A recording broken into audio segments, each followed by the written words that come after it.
ନୂଆପଡ଼ା ଠାରେ ଅନୁଷ୍ଠିତ ହେଉଥିବା ସାମ୍ବାଦିକ ସମ୍ମିଳନୀ ଉପସ୍थित ଅଛନ୍ आमर संगे विजु जनता दल जिला सभापति बनी रंजन जोशी महोदय, उपस्थित अच्छा मान्यवर विधायक सम्मान्य प्रदीप दिशारी महोदय, मान्यवर विधायक अधिराज पाणिग्राही महोदय, पूर्वतन विधायक सरोज मेहर महोदय, जिला परिषद उपाध्यक्ष महोदय, जिला परिषद सभ्य पूर्वतन विजु जनता दल युव सभापति टीटू भाई एवं आमर समस्त उपस्थित गणमाध्यम प्रतिनिधि समस्त को मोर नमस्कार। समस्त को मैं स्वागत करुचे सांबादिक सम्मेलन। आज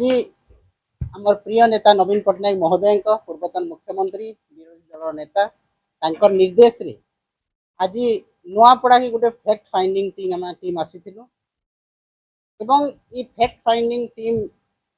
जहां निर्देश रे आसीथिला नवीन पट्टनायक महोदय निर्देश रे आसीथिला एवं आज तार कारण होचे उद्देश्य होचे फैक्ट फाइंडिंग टीम रो जे आज नुआपड़ा रे गोटे कृत्रिम बा मनुष्यकृत मरुड़ी कराई तार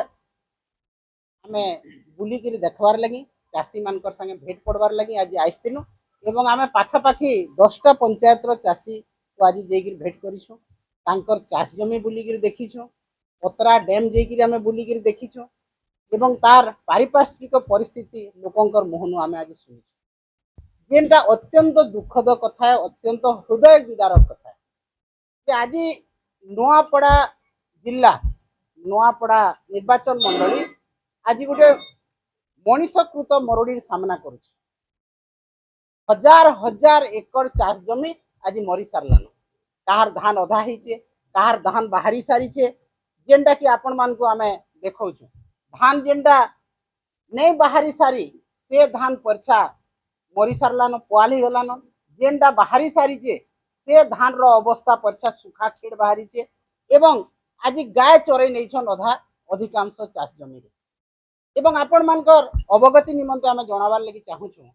जे जेन चाषी भाई मानकर संगे आमे आज देखा कलु भौणी माने भाई माने आज कांदी कांदी आमर पाखे वक्तव्य रखुतिले जे आमे आत्महत्या करबार लगी जाउछु।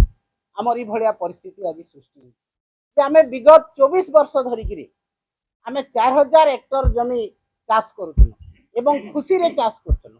धान सुंदर होउथला, धान बिकुथुनु एवं सरकार धान घिनी के नउथिले आमे पैसा पाउथुनु एवं वर्तमान ई वर्ष आपण माने देखुन जे सबु धान मरी गला। 4000 हेक्टर धान आज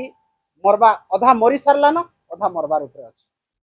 एवं तार कारण से माने कहउतिले जे वर्तमान चाष जमी के पाइन जेन 8 थर देबार कथा मात्र 5 थर दिया हिचे एवं 3 थर चाष जमी के पाइन दिया नै तार कारण होचे पतरा डैम रे आज पानी